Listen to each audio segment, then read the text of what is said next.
Stephen from West Chase has a question about re-insulation of his attic. Well, he noticed his AC wasn't shutting off, Tom. And so Stephen writes, I discovered the insulation deteriorated and fell out of the 2x4 cavities up in the attic, and it was poorly insulated attic access door too.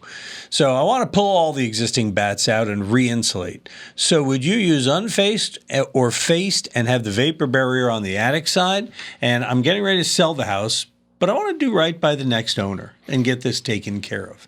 He looked into closed cell, but thinks fiberglass is probably the way to go. Yeah, keep it simple. And those are called knee walls in attics. Right. You have the floor, and then you have little walls that might That's be what you're next. saying. Yep. Yep. So the knee walls are required to have an R19. Believe it or not, you don't need the full R30. And if you're going to use faced with the paper, it would go against the back of the sheetrock. You don't have to. If you want to use it, you can. It's not better or worse. It's just make sure it's on the right side, which would be against the sheetrock. So you're looking at the open fiberglass in the attic because that way it can dry out. It doesn't trap moisture. And I would just go ahead and do it neatly.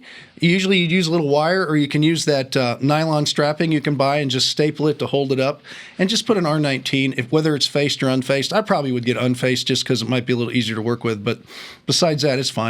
But don't overdo it, and don't do too much because the new owners will have the house soon, and you're going to have to go do something with your next place that you're going to live. It could be another house, a bigger house, Hawaii. It could be a condo. This could be a warm-up project. You know, he's just kind of getting into the mood for if he does it right now in August, it's going to be a super warm-up project. That's a good point. That's a good point. Be careful and bring your Camelback and suck the water down, okay? Work smart, and do that because heat stroke comes on just like that. Yeah, and in the Army, we use Camelbacks. You just have that, you just keep sucking that water right out there. You know, when I went to Yosemite, I wanted to buy a new bladder for my Camelback because it had been 10 years since I they went get kind of grody after a while. And I can't get them at REI anymore. He says because the Army is buying up all the Camelback.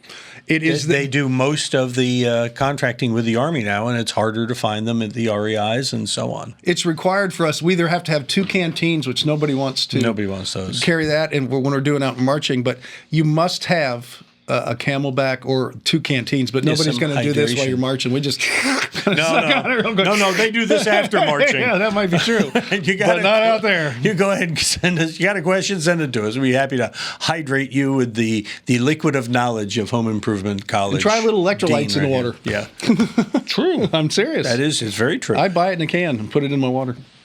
You sure that's what's in that can? Yeah, I agree. All right. Visit HomeShowRadio.com. See, I just agreed. Fill out your question. Wonders never cease. Yes. Send us your questions. Just visit HomeShowRadio.com, will you? Click on the Ask Tom button in the upper right-hand corner. We'll post your answer just like these videos. Subscribe to our channel, click the bell, and we'll ring yours when we post a new one.